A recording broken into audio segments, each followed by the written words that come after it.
Respected hello Madam Sonia Gandhi ji, Rahul Gandhi ji, Priyanka Gandhi ji और इस मंच पे बैठे हुए हमारे पार्टी के सभी नेतागण, आज जो देश में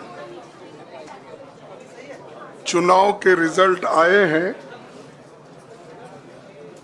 ये मैं तो पहले कहूँगा, ये जो रिजल्ट है जनता की रिजल्ट है और ये जनता की जीत है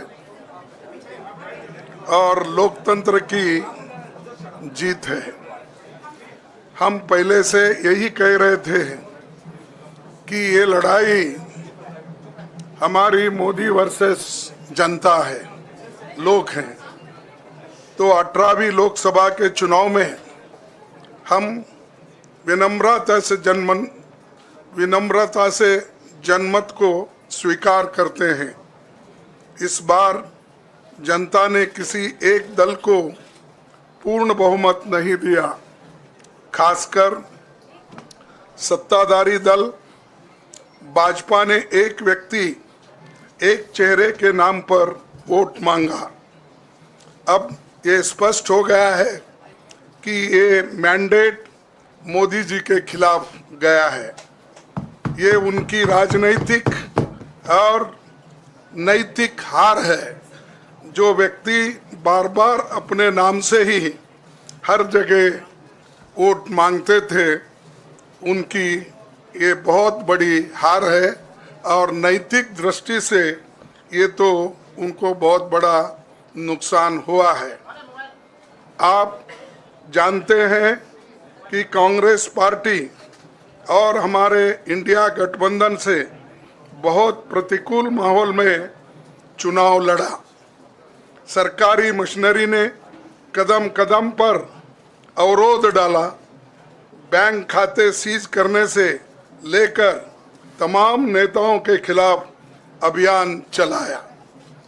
फिर भी शुरू से आखिर तक कांग्रेस पार्टी का कैंपेन सकारात्मक था, पॉजिटिव था। हमने महंगाई, बेरोजगारी, किसानों और मजदूरों की बदहाली और संविधान संस्थाओं का दुरुपयोग जैसे विषयों को केंद्रीय मुद्दा बनाकर हम जनता के सामने गए थे। इन मुद्दों पर बड़ी संख्या में लोग हमसे जुड़े, हमारा समर्थन किया। प्रधानमंत्री ने जिस तरह का कैंपेन किया वो इतिहास में लंबे समय तक याद रखा जाएगा। कांग्रेस के घोषणा पत्र के बारे में मोदी जी ने जो झूठ फैलाया, जनता ने उसे समझ लिया। मैं इस मौके पर कहना चाहूँगा कि श्री राहुल गांधी जी की दोनों यात्राएं, भारत जोड़ो यात्रा और भारत जोड़ो न्याय यात्रा के दौरान लाखों करोड़ों लोगों को मिलना, लोगों की समस्याओं को सुनना और आगे चलकर उन समस्याओं का हल ढूंढना हमारे कैंपेन का आधार बना। हमने इसी को 5 न्याय और 25 गारंटी का नाम दिया और इसी के आधार पर हमने गारंटी कार्ड बनाया। हमारे कार्यकर्ता उसे लेकर घर घर पहुंचे और लोगों को संपर्क करे। इसके अलावा जो एक महत्वपूर्ण बात है वो भाजपा नेतृत्व की अहंकार की वजह से हुई। उन्होंने धीरे धीरे सारे संवैधानिक संस्थाओं के ऊपर गैर कानूनी तरीके से कब्जा करने की कोशिश की। फिर इनका उपयोग विरोधी दल के खिलाफ करने लगे। जो दब गया उसे दबा के अपने तरफ लिया, जो नहीं दबे उसकी पार्टी को तोड़ दिया, नहीं तो फिर जेल में डाल दिया। लोगों को ये विश्वास हो गया था कि मोदी जी को एक मौका और मिला तो अगला हमला संविधान पर सीधा होगा और लोकतंत्र पर होगा। इसीलिए लोगों को इसके प्रमाण नए संसद सत्र के साथ ही दिखेंगे। खुशी इस बात की है कि भाजपा इस षड्यंत्र में अब सफल नहीं हो पाएगी।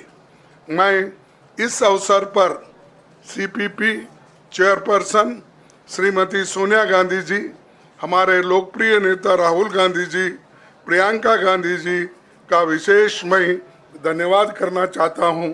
और इन्होंने दिन रात बराबरी से पूरे देश में कैंपेन किया और हमें एक मजबूत स्थिति में पहुंचाने के लिए भारी मदद इन्होंने की।